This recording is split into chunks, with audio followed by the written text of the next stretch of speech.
Hey guys, welcome back to my channel, and it's Deb C, and the place to be, it's Deb C. That's me. Boop, Deb C.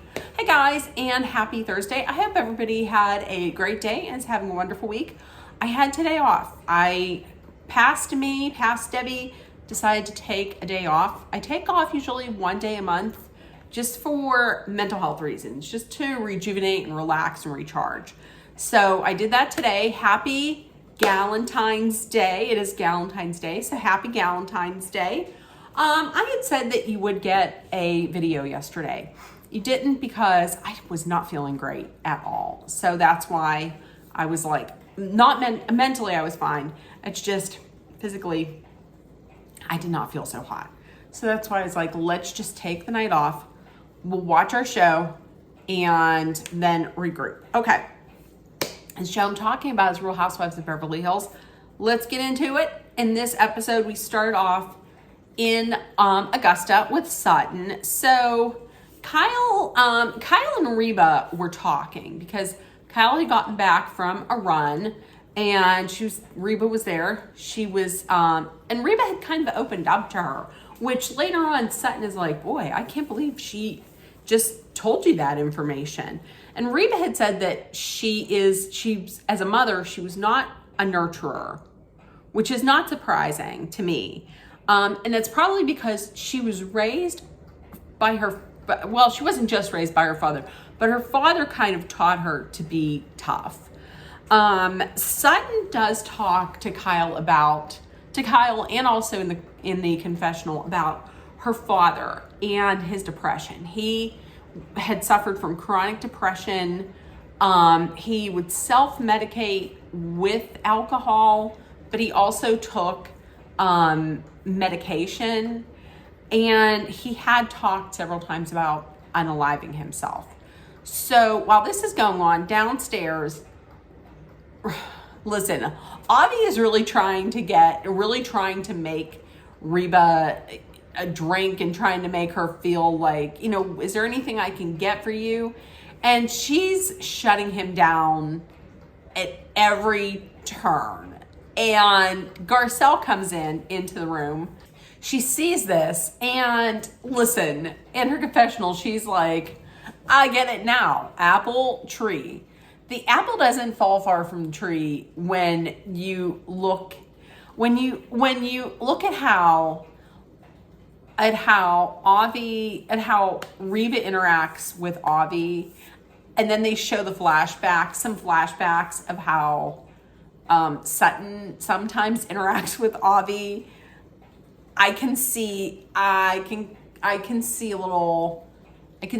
bits of Reba in Sutton sometimes. We also find out that Reba is a therapist. I'm gonna need for one of her victims, for one of her patients to come forward, because that to me is maybe like the last person that I would ever think of being a therapist. It's kind of like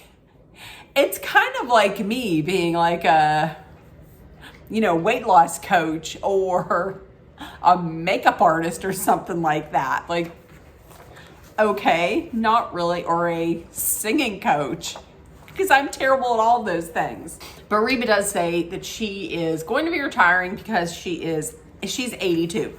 I will say this, she does look good for 82. I wouldn't have guessed that she was 82. So Garcelle and Reba, they got outside on that nice little porch. I don't know if that was screened in or not. That was a nice little porch. And they have a little one-on-one. And Garcelle's like, listen, me and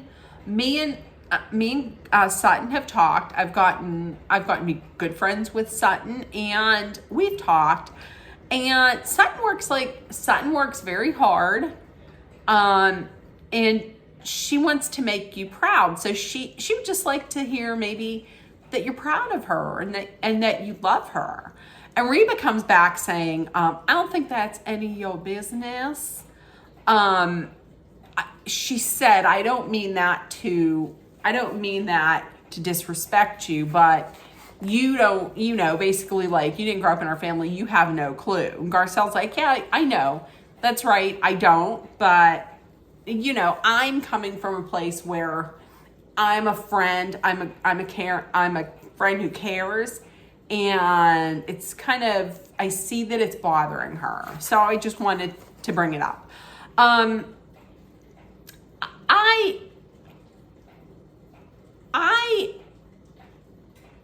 can see where both of them are coming from. Like, it's not your I could see where Reba's saying, like, well, it's not your family, so maybe don't say anything.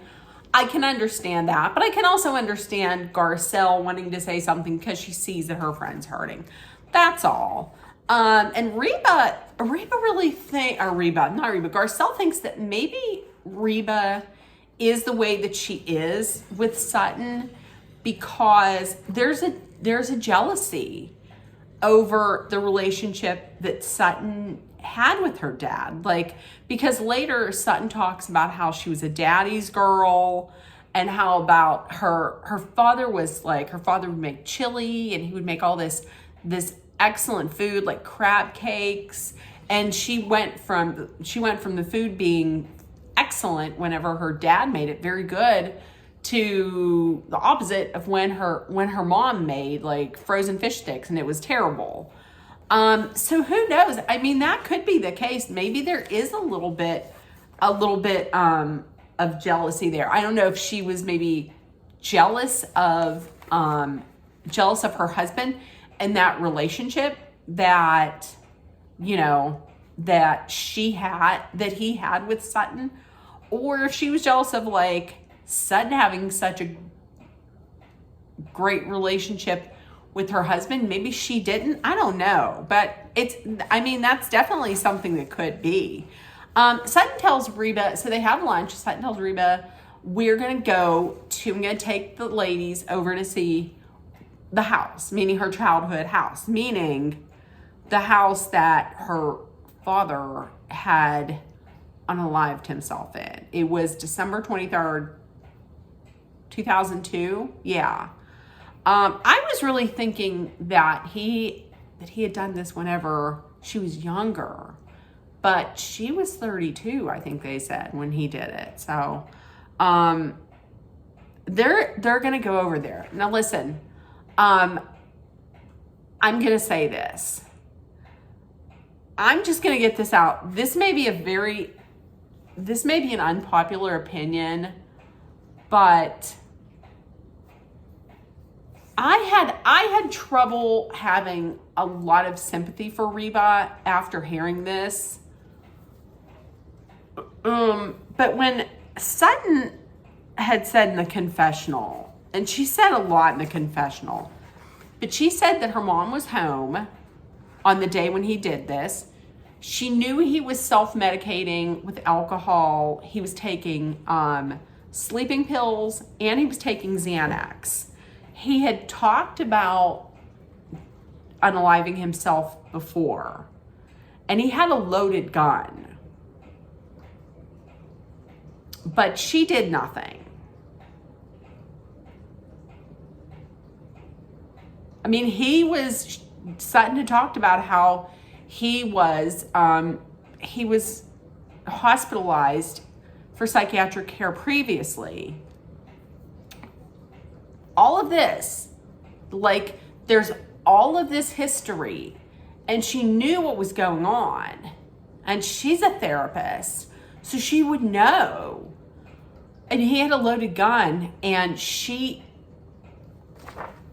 how was he allowed to have a loaded gun there? Why did she did nothing? I mean, I don't know if she did nothing, but I mean, he had a loaded gun there. That right there, I had two sides of feelings there. I felt so angry at Reba. But then in that instant, I felt so, oh my God, I felt so sad. So just terrible and so sad for Sutton, because oh, this is something that could have been maybe prevented, that could have been stopped. I know. I'm probably going to get people in the comments are probably going to be like, that's terrible for you to say, but I'm sorry. There was all of that had happened in the past. He had a loaded gun, and why was he allowed? Why was there a loaded gun in the house? It just made me so angry. So back in Beverly Hills, Bose has a sit down, has a nice little chit chat with some snacks. Well, the snacks looked yummy. With her daughter, and they were discussing Keely and having children. So she asks, "Hey, listen, how do you feel about me having another child, another kid?" She thought about it a little bit. Said she's good with it because she feels like their bond is changing, and she wants her mom to be able to share that bond with another child. I have to tell you, Bose did an absolutely fantastic job of raising this young woman who is so smart and so emotionally stable and strong. Just hats off to her for just raising such a wonderful young woman. That's truly hats off to you. Okay, back in Augusta. So Sutton and the ladies go to the home. As it turns out, somebody else lives there, but she knows, I think she knows Sutton knows the woman the agent who sold the house to these people. So she contacted them and was like, could they come over? So yes. Now, my first thought was, do these people know what happened there? Like, I wonder if they know. Like, do you, and put in the comments, if somebody passes in a house, is there a law, or is there a law saying that you have to tell that person that? Because I'm going to tell you this much. If I was looking at a house and somebody had passed maybe from like anything other than natural causes, I don't think, no, I wouldn't want to live there. I mean, in our house, my grandmother had passed here, but it was natural. It was cancer. And but if I went into a house and somebody was like, well, somebody did unalive themselves here, I don't think I know I wouldn't want to, I wouldn't want to live there. I would feel, I was just wondering. Okay, so they go in, and she was talking. She said the last time she saw him, they went into the one room, and she's like, this is where this was where my father was sitting last time I saw him. And she was saying that normally if she would leave the house, before she would leave, he would like hold his hand out and she would slap it like that. And he would, say something to her to see her off. And that day, the last day that she saw him, he was really just out of it. He didn't put his hand out, so she just like tugged his toe. And she thought that was weird, but she didn't, do anything else about it. So now she's like kind of beating herself up about it, that instead of leaving, she should have just sat down and taken like 5 minutes, and maybe that would have actually saved him. So I have to tell you, this was difficult to watch, just because my father is no longer here.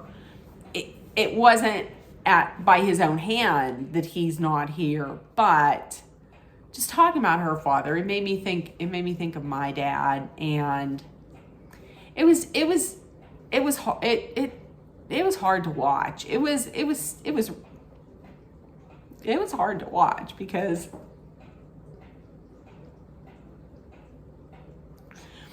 then I just think about the last time I saw my father, and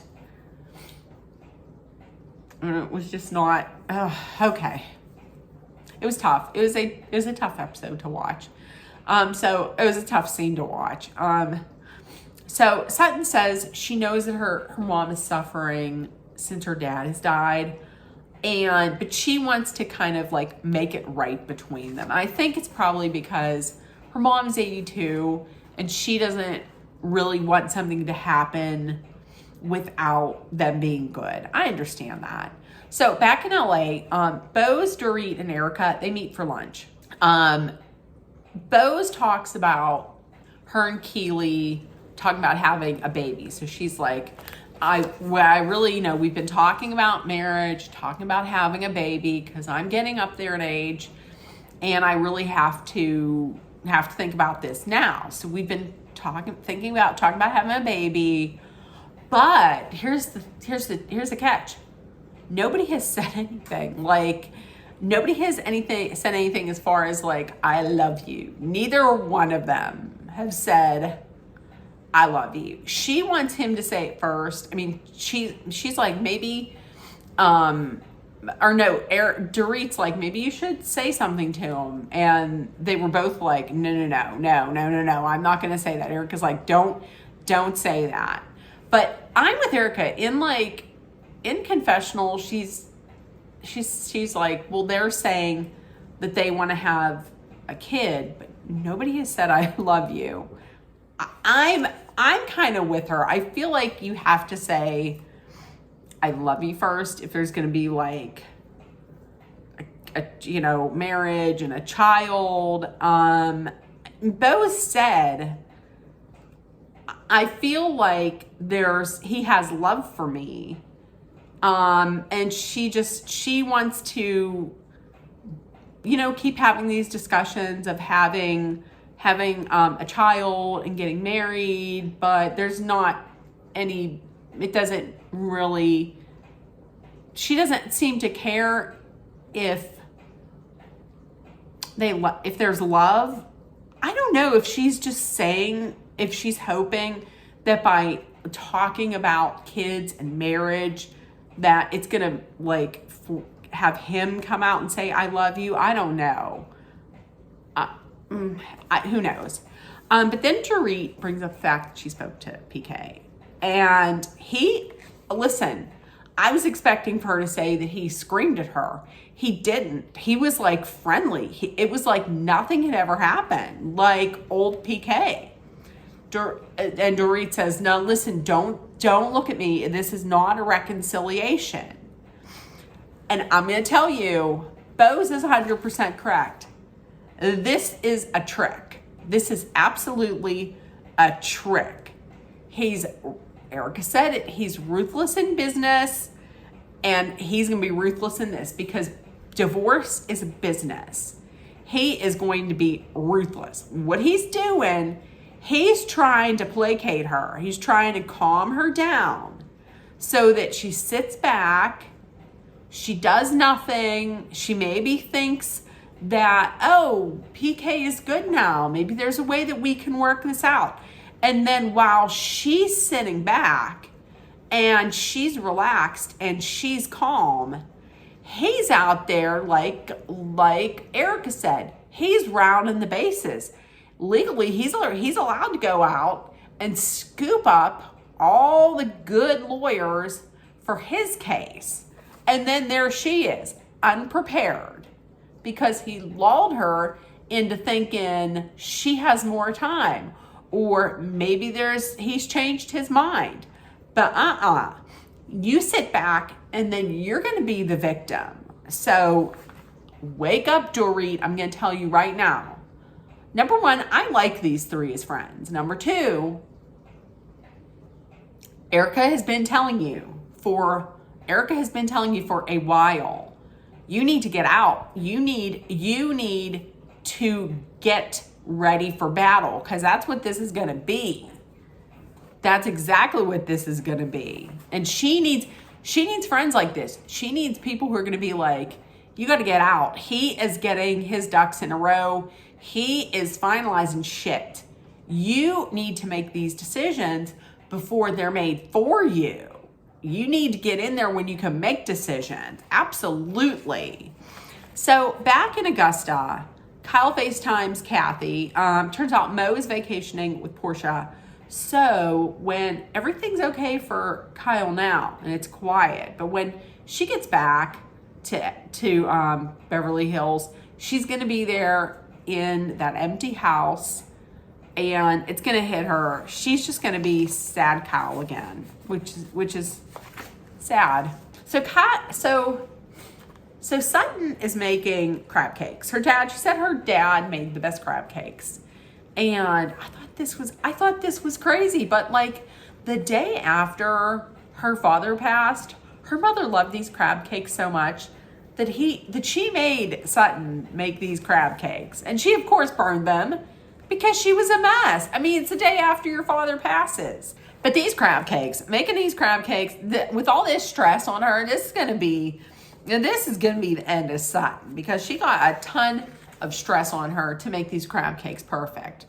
Listen, Garcelle and Kyle talk. Kyle's not wrong in saying that Sutton really needs to go into this with the talk with Reba to have zero expectations, because she's 82, she's Southern, she is set in her ways, she isn't going to change. It would be surprising if she did.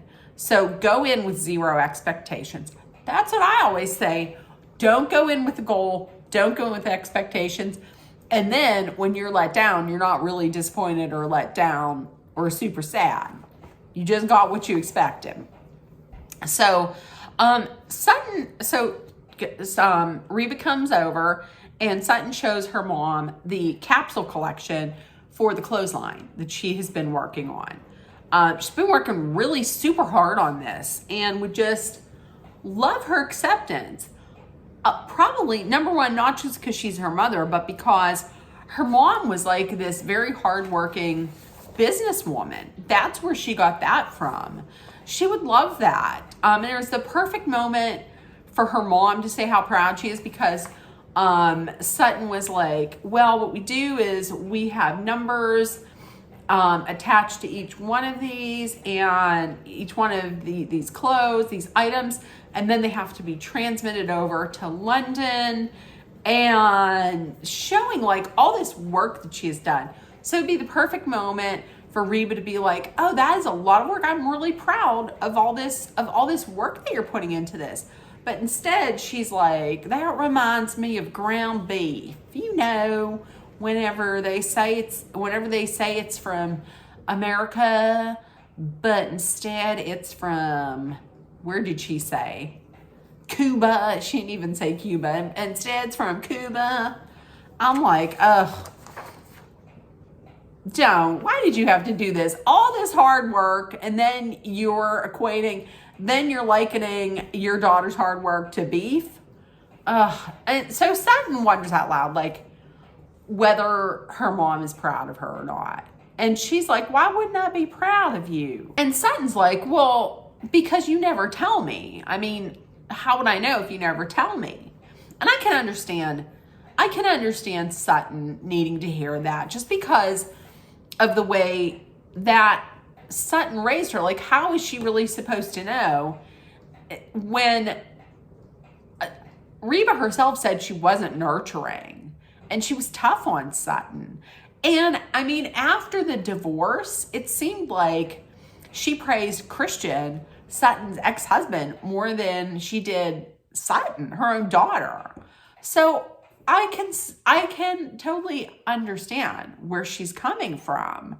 I mean, if you're not told that someone loves you, or you're not told that someone's proud of you, why would you think that they're proud of you or that they love you? I can totally understand that. Reba then says that she always thought that saying I love you or that I'm proud is trite. And that comes from the fact of like, that comes from the era that she was raised in. She was raised in post WW2 world, where like mothers would put babies into cribs and just let them cry, and they would just cry themselves until they couldn't cry anymore. There was no like, no one was ever in their feelings. Like, feelings weren't like, if you were feeling sad or you were feeling, depressed or whatever, that wasn't really like examined. It was just, just smile and pull yourself up and move on, which is surprising. Come to think of it now that Reba ended up being a therapist. That's very interesting, because Reba's just like, this is how I am because of how I was raised. I wonder what made her become a therapist. That would be interesting to know. I'm just thinking of this now. Yeah, but Reba was like, I was never told I was pretty. And so, but we just kept going. And it's at that point that I'm like, okay, so I don't think this woman is going to change her feelings about how, but she ended up actually changing a little bit, and actually going back to like when Reba and Garcelle were talking. Now that I have it written here, maybe even then when Garcelle, oh my God, okay, Eileen was gonna fall. When they were talking, I was even thinking whenever Reba and Garcelle were talking that maybe Reba swung a little bit. Maybe her feelings were changed a little bit whenever Garcelle mentioned that her mom is gone and she can't talk to her anymore. And Reba was like, death is so final. Maybe that was a little bit of a wake-up call, because when Sutton came out and had said something, or she said, brunch is ready, and Reba was like, oh, we only been waiting since 8:00. And Sutton had said, Mother, why do you say things like that? And she's like, it's just a way of showing love or something like that. And at that point I was like, that's the first time she said love. Maybe this is making some kind of an impact on her. So looking back, maybe that did have some kind of an impact on her. But Reba actually says, Sutton says, I know you don't like traveling. However, I would love for you to come to California to my fashion show. And Reba's down for it. Reba says, I think that would be great. Sutton says she just wants things to be better. And then Reba said, we can do better. Which to me means that maybe she's admitting that there's some work that she has to do in this, which is amazing. That worked out better than I really thought it was going to work out. So in the end, I think it was the right decision for Sutton just to have not everybody there, because this wasn't, like Girls Gone Wild in Augusta Augusta. So this was a heavy episode. I mean, this was a heavy episode. So next week we get some drama. We get some drama between Sutton and Dorit. Woo, girl. Okay. So in the comments, let me know if you watched. And with that, if nobody told you yet today, you are loved, seen, and heard. Please make sure that you put love, kindness, compassion. Don't look at this, acceptance, hope, and positivity out there. And also, please take care of one another. Always be aware of your surroundings, be smart and safe. Hydrate often with water. And if you're in a dangerous situation, please know that Dolly and I are sending our thoughts, love, prayers, and positive energy and vibes your way to make it through. I love you guys.